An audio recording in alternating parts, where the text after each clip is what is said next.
Salam Bapak Ibu Saudara-saudari sekalian yang diberkati dalam Tuhan. Berjumpa kembali bersama saya Yerlin Valentin Karnesi, dosen dalam Sarapan Rohani SDT Paulus Jakarta hari ini. Pada saat ini kita akan merenungkan firman Tuhan. Oleh karena itu saya mengajak kita semua untuk berdoa. Kita berdoa. Bapa kami dalam kerajaan sorga, Bapa di dalam nama Yesus, kami kembali naikkan syukur kami untuk pagi hari yang indah ini. Kami akan merenungkan firman-Mu, Tuhan memberkati kami. Setiap pendengar dimanapun saja mereka berada, Tuhan memberkati kami semua dengan kesehatan dan kekuatan. Biarlah melalui renungan pagi pada hari ini, kami semua boleh diberkati oleh Tuhan. Terpujilah nama-Mu Bapa, dalam nama Yesus kami berdoa. Haleluya. Amin. Bapak Ibu Saudara-saudari yang diberkati Tuhan, renungan pagi hari ini dengan tema sikap hati dalam menentukan prioritas hidup. Apa yang menjadi prioritas hidup kita? Tuhan berfirman kepada Musa untuk mendorong bangsa Israel menentukan sikap yang tepat terhadap apa yang menjadi prioritas hidup mereka. Dikatakan demikian, Aku memanggil langit dan bumi menjadi saksi terhadap kamu pada hari ini. Kepadamu kuperhadapkan kehidupan dan kematian, berkat dan kutuk. Pilihlah kehidupan supaya engkau hidup, baik engkau maupun keturunanmu, dengan mengasihi Tuhan Allahmu, mendengarkan suaranya dan berpaut padanya. Sebab hal itu berarti hidupmu dan lanjut umurmu untuk tinggal di tanah yang dijanjikan Tuhan dengan sumpah kepada nenek moyangmu, yakni kepada Abraham, Ishak dan Yakub, untuk memberikannya kepada mereka, yang terbaca di dalam Ulangan pasal 30 ayat 19 sampai dengan ayat yang ke-20. Berdasarkan firman Tuhan di atas, nyata kepada kita bahwa betapa pentingnya kita menentukan prioritas yang harus dilakukan. Dikatakan demikian karena apa yang menjadi prioritas hidup kita itu berdampak kepada kehidupan atau kematian, berkat atau kutuk. Bapak Ibu Saudara yang diberkati Tuhan, bicara tentang prioritas merujuk kepada suatu sikap hidup yang bisa mengutamakan yang terpenting di antara yang penting. Sehingga kita diperhadapkan kepada sebuah pilihan kehidupan, mana yang harus diprioritaskan. Karena itu perlu adanya sikap hati yang tepat dalam menentukan keputusan yang tepat di saat yang tepat.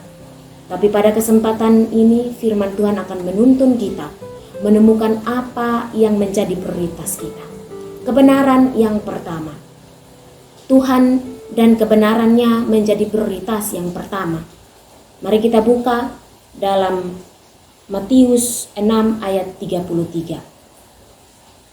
Matius 6 ayat 33, firman Tuhan berkata demikian. Tetapi carilah dahulu kerajaan Allah dan kebenarannya, maka semuanya itu akan ditambahkan kepadamu. Tuhan Yesus dalam khotbahnya di bukit ketika membahas tentang apa yang membuat manusia khawatir.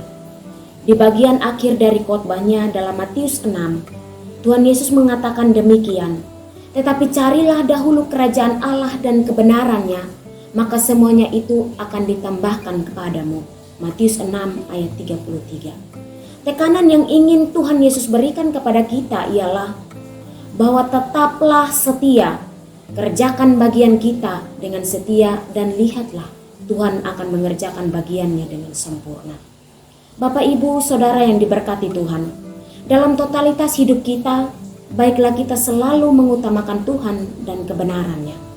Karena kerajaan Allah adalah pemerintahan di surga yang akan membuat kehendak Allah terjadi di bumi, serta mencari dahulu atau mengutamakan kerajaan itu berarti menganggapnya sebagai hal yang terpenting dalam kehidupan. Orang yang mengutamakan kerajaan Allah tidak saja hanya senang untuk belajar tentang kerajaan itu, tapi ia akan menceritakan tentang hal-hal baik yang akan dilakukan dalam kerajaan Allah. Misalnya kita diperhadapkan dengan suatu kebutuhan yang sangat mendesak, di mana di sisi lain kita juga dituntut untuk memberi persembahan persepuluhan. Dalam kondisi dan situasi dilematis semacam itu, manakah yang menjadi prioritas kita?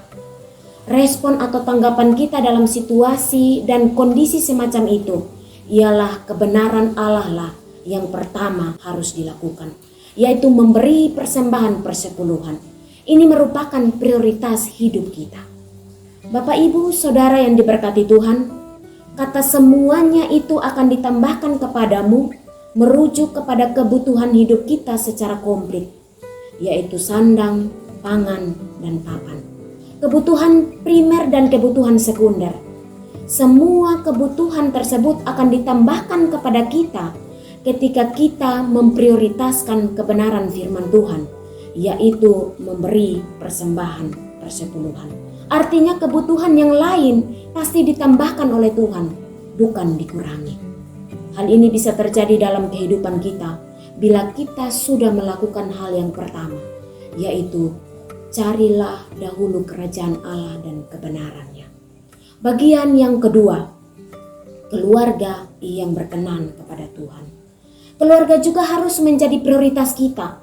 Mengapa? Supaya keluarga kita menjadi keluarga yang berkenan kepada Tuhan. Mari kita buka dalam kitab Yosua pasal 24 ayat 15. Firman Tuhan berkata, "Tetapi jika kamu anggap tidak baik untuk beribadah kepada Tuhan, pilihlah pada hari ini kepada siapa kamu akan beribadah. Allah yang kepadanya nenek moyangmu beribadah di seberang sungai Efrat, atau Allah orang Amor yang negerinya kamu diami ini. Tetapi aku dan seisi rumahku, kami akan beribadah kepada Tuhan." Di sini Yosua sebagai imam dalam rumah tangganya, ia tidak mengabaikan keluarganya walaupun Yosua sebagai pemimpin bangsa. Tanggung jawabnya sebagai pemimpin bangsa tidak membuat dia membiarkan atau melantarkan keluarganya sendiri. Yosua punya komitmen yang kuat untuk mengawal keluarganya supaya berkenan kepada Tuhan. Bapak, Ibu, Saudara yang diberkati Tuhan, berdasarkan firman Tuhan di atas, ada beberapa hal yang harus dilakukan oleh keluarga supaya bisa berkenan kepada Tuhan. Yang pertama, keluarga harus memiliki pendirian. Artinya tidak mudah terombang-ambing, tidak mudah terpengaruh, tidak ikut-ikutan dengan cara hidup duniawi. Yosua dan keluarganya hidup di antara bangsa yang selalu ingin melakukan ibadah kepada dewa-dewa, penyembahan berhala. Akan tetapi Yosua dan keluarganya tidak ikut-ikutan. Dengan tegas Yosua katakan, "Tetapi aku dan seisi rumahku, kami akan beribadah kepada Tuhan." Jadi kita melihat bahwa keluarga yang berkenan kepada Tuhan adalah keluarga yang memiliki pendirian. Yang kedua, keluarga harus menjaga kesatuan. Artinya tidak terpecah belah, tidak gampang terprovokasi, dan tidak mudah dirusakkan. Ini bisa terjadi ketika keluarga komitmen untuk menjaga kesatuan. Memang ada perbedaan selera, cara pandang di antara anggota keluarga. Namun semua perbedaan itu bisa disatupadukan demi keutuhan keluarga. Kesatuan di sini bukan saja soal kesatuan fisik, tetapi juga kesatuan rohani. Yosua katakan, "Tetapi aku dan seisi rumahku, kami akan beribadah kepada Tuhan." Di sini jelas dan bisa kita temukan bahwa Yosua bersatu secara fisik dengan keluarganya, tetapi juga memiliki kesatuan dalam hal-hal rohani. Bagian yang ketiga, pekerjaan yang Tuhan percayakan kepada kita. Dalam anugerah Tuhan, kita diberi pekerjaan masing-masing sesuai dengan bidang pengetahuan, skill yang kita miliki. Rasul Paulus menulis dalam suratnya kepada jemaat di kota Kolose demikian, "Hai hamba-hamba, taatilah Tuanmu yang di dunia ini dalam segala hal, jangan hanya di hadapan mereka saja untuk menyenangkan mereka, melainkan dengan tulus hati karena takut akan Tuhan. Apapun juga yang kamu perbuat, perbuatlah dengan segenap hatimu seperti untuk Tuhan dan bukan untuk manusia. Kamu tahu bahwa dari Tuhanlah kamu akan menerima bagian yang ditentukan bagimu sebagai upah. Kristus adalah Tuhan dan kamu hambanya." Kolose 3 ayat 22 dan 24. Berdasarkan apa yang dikatakan firman Tuhan di atas, kita mengetahui bahwa dalam pekerjaan yang kita lakukan ada visi pertanggungjawaban iman dari setiap kita yang bekerja. Walaupun bentuk pekerjaannya sama dengan yang kita lakukan oleh orang-orang yang tidak seiman dengan kita, namun spirit dan motivasinya sangat berbeda. Ada beberapa hal yang harus kita perhatikan terkait dengan pekerjaan yang Tuhan berikan untuk kita kerjakan, yaitu yang pertama, bekerjalah dengan tulus dan taat. Artinya, baik diawasi atau tidak diawasi, ada pemimpin atau tidak ada pemimpin, kita harus bekerja dengan tulus hati dan taat. Kenapa? Karena ada Tuhan yang mengawasi kita. Dan ketika kita menyadari akan kehadiran Tuhan dalam pekerjaan yang kita lakukan, maka kita tidak akan bertindak menyimpang, tidak akan melakukan korupsi, tidak akan berbuat curang. Sebaliknya, kita bekerja dengan sepenuh hati, karena kita tahu bahwa yang kita kerjakan itu adalah untuk Tuhan dan bukan untuk manusia. Dampaknya ialah kita akan menerima upah dari Tuhan. Yang kedua, jagalah kepercayaan yang Tuhan berikan. Pekerjaan apapun yang kita lakukan, usaha dan bisnis apapun yang kita sedang lakukan, serta pelayanan apapun yang sedang kita tangani, camkan dengan sungguh bahwa itu adalah sebuah kepercayaan dari Tuhan. Itu sebabnya kita harus menjaganya dengan sepenuh hati. Mengapa? Karena kalau kita tidak menjaga kepercayaan tersebut, maka kepercayaan itu akan diambil daripada kita. Oleh karena itu, marilah kita menjadikan Tuhan dan kebenarannya sebagai yang terutama dalam hidup kita.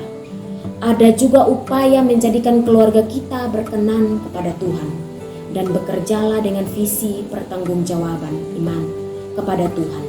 3 hal ini bagaikan mata rantai yang tidak bisa dilepaskan.